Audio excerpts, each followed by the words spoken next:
Hello and welcome to our podcast. I am so excited today to bring to you Nate Feathers. He is the host of Dads Don't Babysit, which they don't.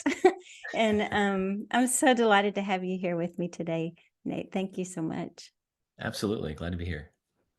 So, what you do is you mentor fathers to kind of break away from the way that they were parented.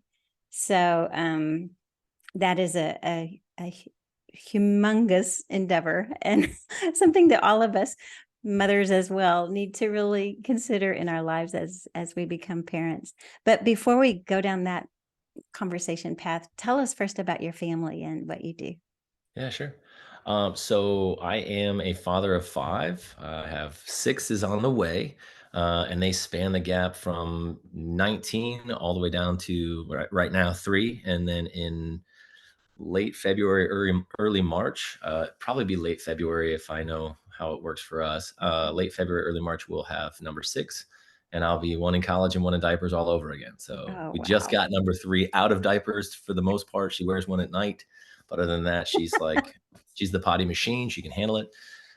So we'll be going back into the diaper stage, which is people a lot of times are like, "You're crazy," and I'm like, "Yeah, that's It's just so I like it expensive. crazy." Why do you do that?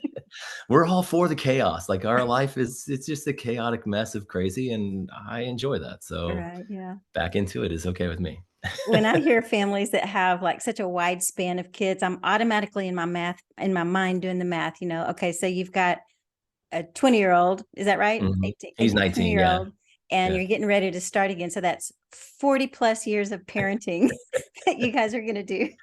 That's right, that's right. You know, and it's funny because if I think about each kid at one point I think it's right now, actually, each kid, if we take their collective ages, it's like 51 years of parenting over the 5 kids, which is just, whew, It that's is. nuts. I'm glad I'm not there age-wise, but I guess I am there experience-wise. Yeah, your parenting experience is beyond your actual years of age. Yeah, beyond my years in parenting. There you go. That's great. So, in your messaging on Instagram, Dads Don't Babysit, you have a very strong message to fathers. And so, one of the things I wonder about is first, what compelled you to go into social media with this message? And Yeah, then, what's been the response from men? What do you sure. hear back? Yeah. So, what started it really was actually I started to get my own health journey, and I say that becoming healthy made me a better father, and I really believe that. I was leaning over to tie my shoes one day, and I literally had to hold my breath, and I've never been a really big man, in the sense of like I didn't have this overhanging gut. I just had enough stuff that just made it hard to breathe when I was trying to tie my shoes, and I remember going, this is ridiculous. Like, what is going on? I can't have that. I'm too young for this. And so I started down my own health journey. But as I did that, I started to be able to, I became a better father because I could interact with them. I mean, if you're Mhm. tired and foggy all the time, when your Right. kids are like, Dad, can we play? You don't really want to do that. And a lot of guys either go to the office or they go to a blue collar job and they're working. When they come home, they're tired. And so they want to sit on the couch and I mean, it's cliche because it's what happens, but guys come home, they want to crack open a beer, sit on the couch. And if they've got a stay-at-home wife, sometimes if they don't, they still are expecting her to like make dinner. And then they just sit there and veg out. It's like they totally tune out everything. And I didn't do all of that, but I noticed that as I got healthier, when the kids were starting to like run around or do stuff, I could do that with them. And I Mhm. found that it just gave me more energy to do that. So as far as that started, it really did come back to from the start was my health. And so I was sharing a little bit about health stuff and what I've learned about gut health. Specifically, that's an area of interest for me. And I noticed that when I started to get my gut health healthy, my overall health started to go significantly higher. So that was kind of like a thing as well. I'm always for the guys, like I am one, so I'm like, Right. like that's something there for me, but as far as fatherhood, it really started when my oldest went to college. It just punched me in the face that I I don't get to have him in the house anymore. And so I had one of those life flash before your eyes moments where I just was like, "Oh my gosh, I could have done this so much better. I could have handled lots of situations with a lot more grace and a lot less anger. I could have been way less strict. Like, why was I so strict? And I think that the more kids you have, that's why they always say the baby of the family is like the spoiled one. And, you know, you have this age gap in mind, so they're like and I've had this conversation with both the older 2 where I'm like, "You're gonna see a totally different father. They're gonna have a different experience than you. It is not because I love them more, it's actually because I am no longer the dad that raised you." And so Right. we've had those conversations, but it's funny to me because now I'm like, my youngest doesn't get special treatment. She just gets a she has a better version of me. So there's a lot of stuff I'm like, "Yeah, that's not a big deal. It's fine." Or whatever that is. It comes from parents learning, and I didn't really Mhm. realize that when I was younger too. People would say that, "Oh, the older gets the worst and the younger gets the easy road." And I'm like, now I'm going, "Well, yeah, because the younger one has the mature excuse me, the matured parent. The older one has a parent who's still trying to raise themselves at this point. Like I'm raising a kid and I'm figuring my own life out. It Right, was, yeah, it's yeah, crazy. yeah. I mean, there's So so much that happens in adult development in your 20s, which is when many people are having their first children, and, yeah, I mean, they sent me home with a baby before I could rent a car. That's insane, right? I'm that's like, yeah, that's yours. Take him home. And I'm like, yeah, but if I was trying to rent a car right now, you'd be like, well, you can't. Sorry. yeah, you're not old enough to have Yeah, to drive a yeah, car that you don't own. yeah. We can't trust you with that responsibility. But here's a human. It's like that's insane. But yeah, Yeah. you're totally right. And it took me years to even I mean, we're always developing. So my hope is I never stop that. I'm always Yeah. growing. And I don't wish away the years of being a parent, but I'm really excited to be a grandparent too. I've Mhm. even told them already. I was just like this week, I was like, I'm gonna be the best grandpa. Like we call my grandfather on my dad's side, we call him Pap. Lots of respect. Excuse me. Lots of respect for him and tons of us in the family. Like I already know that's what my grandkids will call me. I'm Pap because I want to emulate that. Mhm. But so it's like when I'm a Pap, shoot, I'm gonna be the best there is. And I don't know. You're gonna probably have a lot of grandchildren since you have 6 children. If they I each really have 2 or 3, yeah, that's a lot of people around the table at Thanksgiving and Christmas. that's right. I'm That's really hoping for that. okay. I have a table that it extends into like a 12-footer already. And Nice. I'm like, "Let's fill this thing up and still need space." I'm cool with that. I love it. Yeah, yeah. So, what about the response from other men? I mean, what have you heard back? It's been interesting because, so I've done a couple reels where I've talked about the spanking and the yelling side, and I will say this, I can tell from just reading, like, the handles are all different, so it doesn't indicate it's a guy, but I can read a handle, I can read a response on those and be like, "That's a dude." Because a lot of guys have a real hard time with this not spanking or Mhm. well, I'll get like, "Oh, well, sometimes you gotta raise your voice." And I'm like, "Okay, give me an example." And I'm not saying that I don't, because I'm just saying that I know when I do, I probably didn't need to, and I gotta like go back and apologize and do those things. So I'm still growing, still becoming more, and I'm still screwing up too. So it's not like Mhm. I'm teaching from a perspective of I'm perfect and I've figured this out. It's just, I think we could do better. Mhm. But they'll be like, "Yeah, no, there's totally a time when they can when you could yell." And I'm like, "Give me one. Like, just tell me when it is." And if it's not they're running out into the street, then I don't really I totally disagree. I mean, how easy is it for me to, instead of yell at them, like touch their shoulder and get their eyes? Like, I don't need to yell to do that. I come down to their level. I slow down my pace and then I get their attention. Mhm. That does the same thing as screaming and yelling. In fact, it does it better because screaming and yelling actually creates a tolerance level for screaming and yelling to where you end up having to scream to get their attention anyways. So if Right. I just slow down and touch them and look at like touch their shoulder, look into their eyes, if they're young enough, pick them up and hold them, say, "Hey, man." I mean, totally different response, totally different. Everything happens in that moment, and I didn't have to yell. Right. And that's where guys are like, "Oh no," like sometimes they need that, or a swat on the butt. Like I've had people be like, "Oh yeah, well I don't hit them hard, but like swat them on the butt to get their attention." And I'm like, I can do that without swatting on the butt. Like Mhm. that's not a big deal. Yeah. Guys have a hard time with that because they think, well, that's the way I got treated and I'm just fine. And that's always the statement. Oh, I got spanked and I'm fine. Well, are you, like, for real? Or okay, maybe you are, but could it have been different for you? Like, could it have Mhm. been something else? And so I can usually tell if it's a guy because there's usually some pushback on that. Now, that said, I also did one where I said I grab their face and I tell them how thankful I am for them, and every time it makes my eyes well up with tears. Like sometimes I got to say it fast, and I'm just like I'm so glad you're here, and I'll like high five them. I'm like I love it that you're mine, you know, like that kind of stuff. But if I like focus down and I like really get their attention, I know that I'm gonna probably either start tearing up or cry, just outright have tears coming down my face. And I said on that reel, like, try it, tell me how it goes.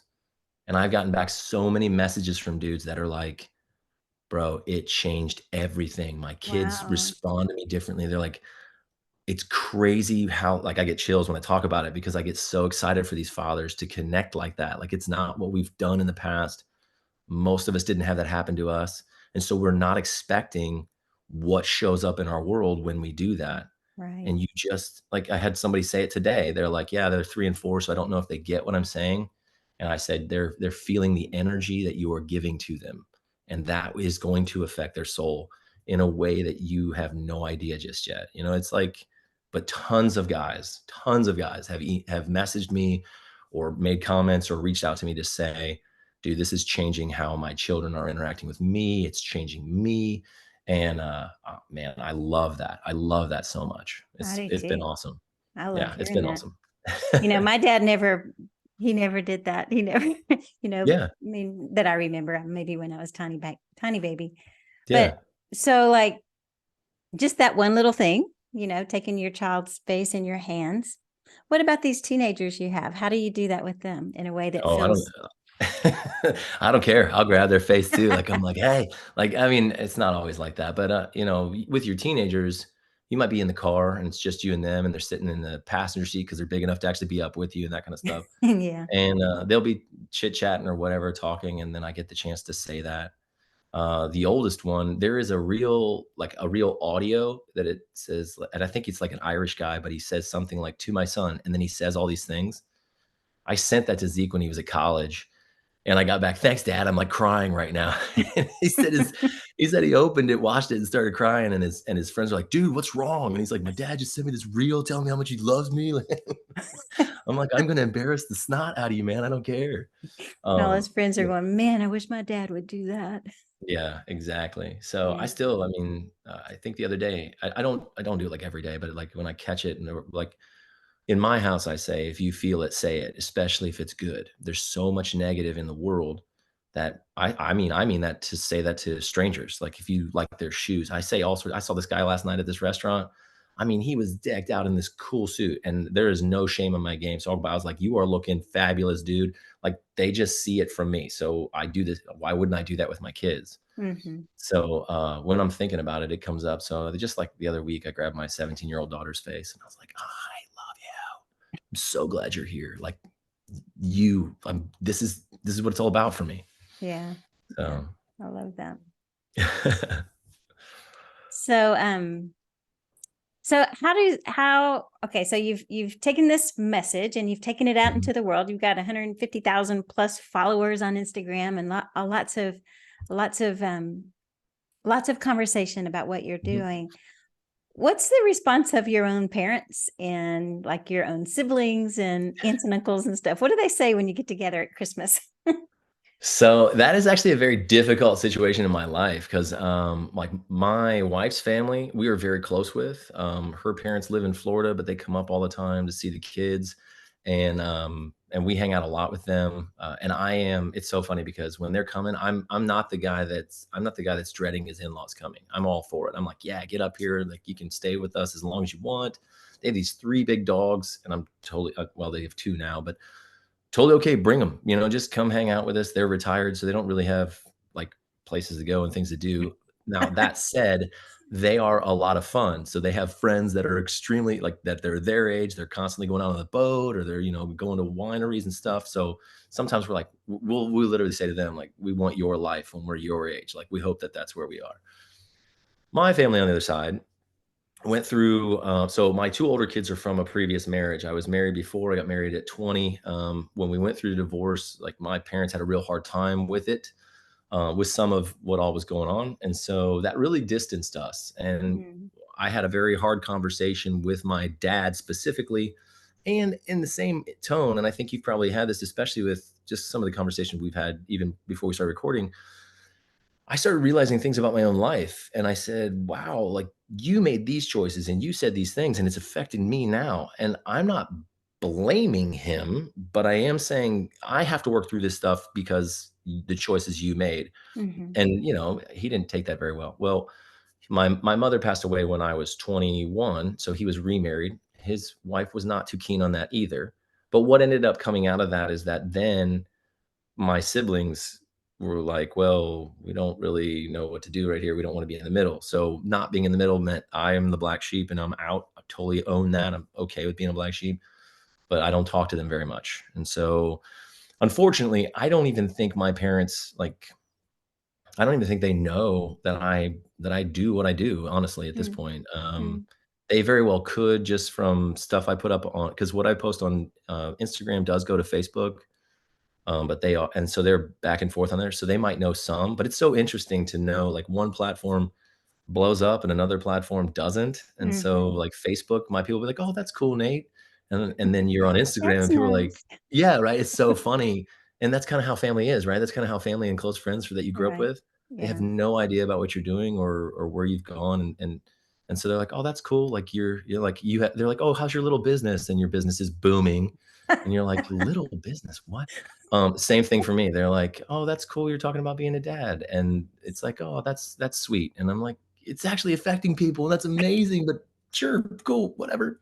Yeah. So, It's unfortunately, it it's from my side of the family, I don't even know if they know, to be honest. families are very complicated, aren't they? Yeah. Yeah, You know, absolutely. one of the things I think about, like when I think about my own family, um, you know, times have changed so much, so fast. And Mhm. here's an example of that. My father's mother was born in 1899. Oh, I'm the wow, fourth of cool. five kids. And so I'm older. And so my parents, were a little older when they had me. Actually, well, they weren't that much older. They were like in their 30s. They started like you at age 18 having their kids. But Right? um, but anyways, my grandmother was I'll just tell the story real quick just to make my point. Yeah. Her mother died in childbirth. And so her grandparents took her in and Mhm. were raising her. And she was a toddler playing in the front yard of her grandparents' house. I guess, somebody was watching from the kitchen window or something. And her father comes up on horseback because this is probably 1900 by now, maybe 1901, Yeah. snatches her because I guess he's been just telling them, I want my daughter, I'm her father, and takes her and by horseback to Texas. Oh, They were in wow. they were in Arkansas. And so Yeah. I've been thinking so much about my grandmother, what her childhood what must have been like. I mean, what was it Yeah. like to be coming into this wild, wild west, literally Yeah. situation and be raised by I don't know. I don't know the story, obviously. Oh my And gosh, wow. but that was just two generations ago. Yeah. So she grows up, she becomes a woman, she has a family. My father is one of her kids, and then Yeah. my father had me. And so Yeah. it wasn't that long ago. And I mean, the contrast between my children's world and Granny's world, it's just like it's mind-boggling. And so Yeah. when you throw into the whole thought process of, well, my father did this, my mother did Mhm. this, and you just layer all of those other environmental things and cultural things and time things, all of that. Um, Yeah. I think it's just broadening in your perspective Oh, and to yeah. think about all of those things as we look back and think, well, my father didn't do blah blah blah blah. Well, oh yeah, well his mother probably never had that modeled, and so she Uh-huh. probably didn't know how to do that, and you know.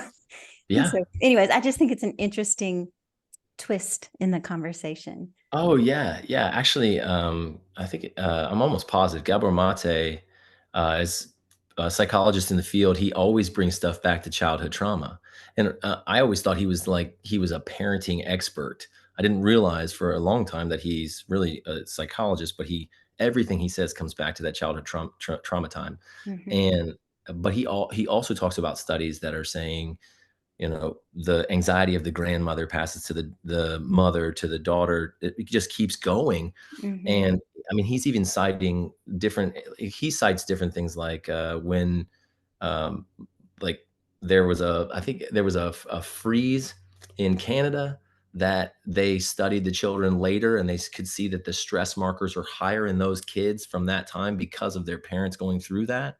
It's just stuff like that that I always go back to. I like my background is in the Bible and in the church, and so some of my stuff goes back and go, oh look, I can see that now, and it's the sins of the father will be passed on to the fourth and fifth generations. Mhm. And I see that and I read that and I go, okay, what if it's not actually, and it doesn't mean it's not the sins, but what if it's actually the experiences and the life of the father passes on to the children and their children's children? And it's that kind of stuff. It's how they experienced life and what it did to them, because that's what gets modeled the next person and for the Mhm. next person, and I heard a joke one time where it was, I think it's a joke, whatever, but it's a story where this girl, she decides that she just got married and they're going to do Christmas at her house.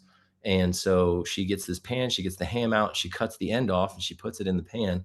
And her husband's like, well, why'd you do that? Like, there's a whole piece of ham you're just cutting off. What is that for? She's like, that's why my mom did it. And he's like, well, she's in the next room. I'm gonna go ask her. So he goes in the next room and he's like, hey, why did you cut the ham end off? And she's like, oh, that's the way my mom did it. Well, luckily Granny is in the house too. So he goes to grandma and he goes, why did you cut the end of the ham off? And she's like, oh, I didn't have a big enough pot. And it's like all of that stuff, like, it's like, "Oh," like, we do these things because our parents did them, and they have no reason other than that's what they did, and unless we start Right. asking questions, you go back in there, be like, "Hey, throw the end of that ham in there because 'cause we're gonna eat it," like, just, like, it's that kinda stuff. I think Right. that it really does change it doesn't change, it creates our life and our experience, Right. and from my standpoint and what I started to do now, it's really the how do I help make choices to change that? Because it doesn't mean that everything in my life was bad. I had a great life. Like, if when I look back, I'm like, yeah, my growing up years were fantastic. I was one of the few, no, maybe not few, but there were plenty of my friends whose parents were divorced, right? I didn't have that. So I didn't have that growing up experience. So I look back and go, I had a great life. Mhm. But I also can look back and go, all right, there were things that I want to take into this life and pass on to my children. And there are things that I need to change and not pass on to my children For and sure. give Yeah. them something else. That's what Right. I want for all the guys I talk to is change how your father treated you by how you treat your kids because it will change the generations to come Mhm. for Right. sure. And I do think that wisdom says that, you won't get it right, and your Yeah. children will be changing what they do because they don't wanna do it the way you did it. As hard Exactly. as we try, we just are such imperfect people, and, Absolutely. it's just the Yeah. way it is. Um, but I have this personal belief that if we did it perfect, if we were perfect parents, our kids would never leave. They would just stay with us. We have to It's give them good reason to leave. that's right. We gotta do that. That's for sure. So, anyways, well, one last question I have for you, and that is, who's your parenting mentor? Who's a dad that you are learning from? Who's maybe a Uh, few steps ahead of you? Sure. It's interesting that like I knew you were going to ask that question, and I do like it. And I was sitting there even now. I'm going. I don't know who I look to as a dad. The one I can say is honestly, he doesn't even know this. My uncle Troy he's only about 11 years older than me. He's my dad's youngest brother. Um, but my cousins and I are pretty close up front. Like he has two sons, and I feel really close to their oldest one. But obviously, that's TJ, and then Joel is only 3 years younger than him. So they're just into their 30s. Well, actually, Joel's not, but TJ is. And I love their interaction with their parents. And so if I were to say there's a dad that I'm watching, it's my Uncle Troy because Mhm. in my opinion, the way his sons want to be around him and be around them and have their kids around him, Mhm. that's what I want. And what's cool Yeah. is, he's just like Pap. It's so funny because what I remember of Pap, I'm like, "Oh, that's Uncle Troy." Uncle Troy does almost the exact same stuff, says Mhm. the same thing. I mean, it all comes out exactly the same, even looks like him. just Yeah. not as gray yet or not as white haired, but Right. it would be him. Yeah, for sure. Yeah. That's great. I know that I have always had parents, moms particularly, that I admire from afar, and I'm just kind of Mhm. watching them, and still, I'm still doing that. I'm a parent of young adults, and that in itself is parenting, and I love to watch how other people are doing that. Absolutely. So I Yeah, love this for sure. conversation. I love what you do. I love just the title, "Dads Don't Babysit." Thank They're you. not babysitters, no, they're No, no, fathers. exactly. Yeah, we're parenting just as much. Right, yeah. Yeah. So as we wrap it up, what would be one word of encouragement you'd like to leave with anyone who's listening?